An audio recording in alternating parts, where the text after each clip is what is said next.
I'm gonna be completely honest with you, I don't even know what Robbie this is. Kind of just seems like another Hawaiian Robbie.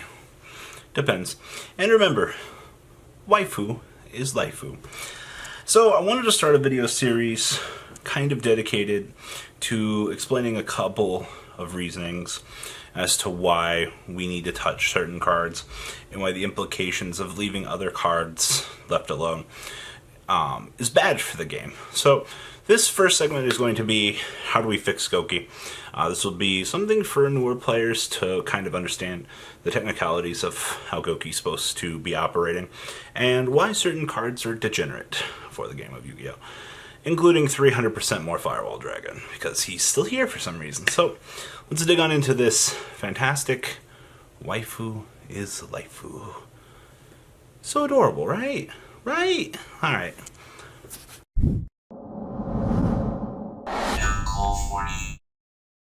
Blue shirt Hawaiian Robbie here, back at it again.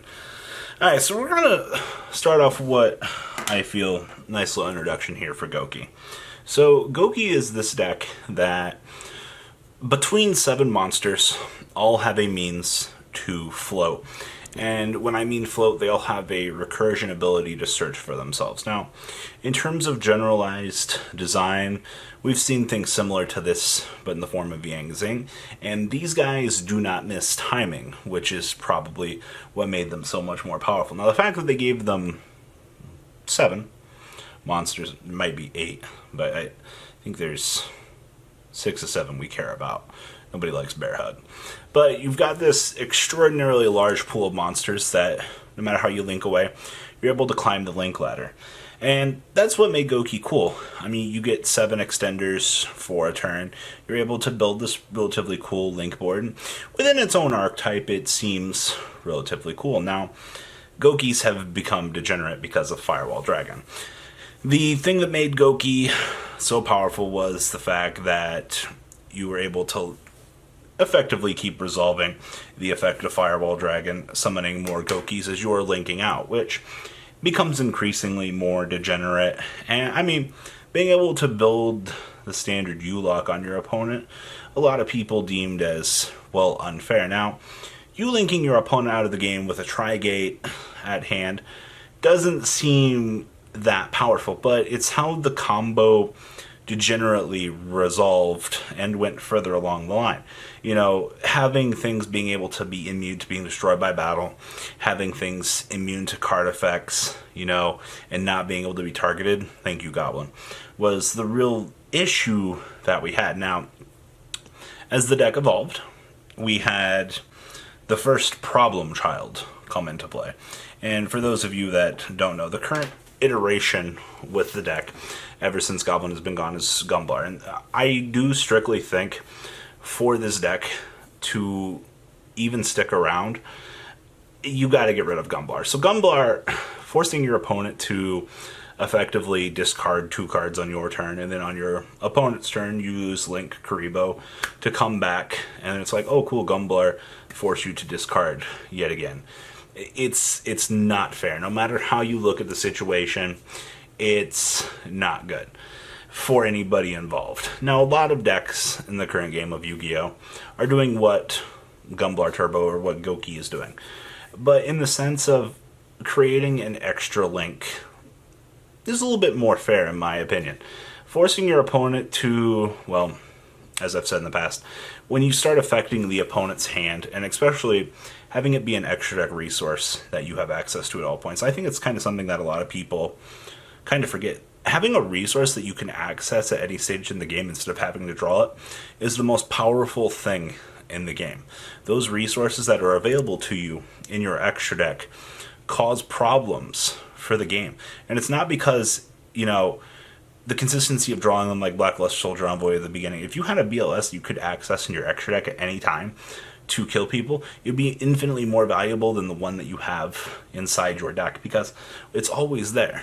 Like, I think a lot of people miscure the fact that I can burn you for 4 at any stage that I have access to the combination pieces to get there. And if my entire deck gives me access to those pieces, then you're going to have a problem. But Gumblar is the first real piece to go into fixing the Gouki deck. Now, Gouki being able to spam up links was fine. There's no problem with it. I mean, even if you make more specific Gouki support later on to kind of capitalize and climb link ladders within their own archetype, that's fine. Now, strictly going after Gumblar fixes the current situation that we have of the physically blowing through 4 cards in your opponent's hand and not allowing your opponent to play the game. Now, what kind of happens to Gouki when you take that piece away? Well, I think we eventually fall back into just becoming a standard U-Link spam deck with the help of Summon Sorceress. This is all without any sort of implications of Firewall being banned. So as long as Firewall still exists, the deck will still be able to perform that U-Link. And that's where I said we're going into Summon Sorceress next here, because I don't see Summon Sorceress getting banned anytime soon because Europe still needs a chance to play with it. So all hands on deck, Summon Sorceress comes out. She still allows you to climb in, so that most decks will start off with a Soul Day. You use a Soul Day to climb into, well, Summon Sorceress, and then you kind of go about your normal day. Now, eventually, Summon Sorceress will be removed from the game of Yu-Gi-Oh! There's no real doubt in my mind at this point in time. But if the deck just becomes a standard Link spam deck, unfortunately, I almost think that the deck might fade away. And it's kind of a sad thing to say that, because the deck was able to perform without Gumblar.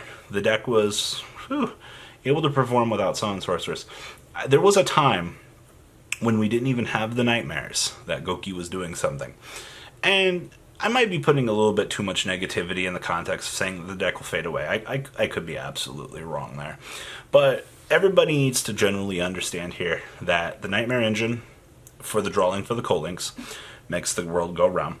Summon Sorceress definitely added a lot into the fire, but Summon Sorceress, I think, is going to be the second piece that we're going to end up removing from the equation, just because being able to force out that additional Gouki to climb up is generally an issue. Honestly, combo starters are fine. I almost think Gouki without Gumblar is fair. And it's really weird to say that, because a Soul Day into Summon Sorceress into Firewall to kind of, do the Cerberus Phoenix extra lock.